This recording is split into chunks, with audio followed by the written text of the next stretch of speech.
O, di ba? Life size! Yaya, yung breakfast. Dito nga sa kahabaan ng Barangay Malindong, makikita ang hilera ng mga furniture shops.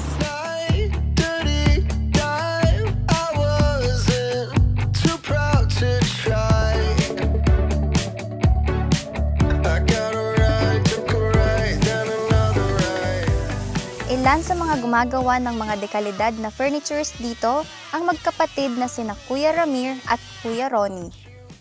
Nagumpisa ako mga binata na ako. Kasi bali ito na yung nadaknan namin na trabaho. Tatay ko pa kasi nagumpisa ako sa paglalagari, gano'n, pagkakatam, gano'n lang. At hanggat natutunan ko na. Eh siyempre, very proud din kami dahil mabuti na lang may namana kaming ganitong trabaho. Nakakapag-aral yung mga anak namin. Ganun lang.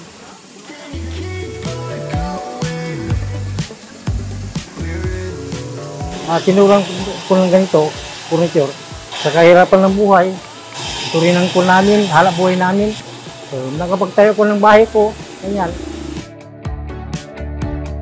Ang woodworking po ng barangay namin is mabili po, kilala na po sa buong Pilipinas po, kung saan-saan po nakakarating yung produkto namin.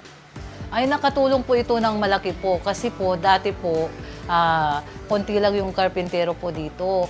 Ngayon po halos lahat po, marami pong karpintero, napag-aral po yung mga anak nila, tapos hindi na po masyadong naghihirap yung mga tao po dito. Para sa mga nais magpagawa o bumili ng mga furnitures, maaaring dumiretso na sa mga shops sa kahabaan ng Lingayen Penmalay Road.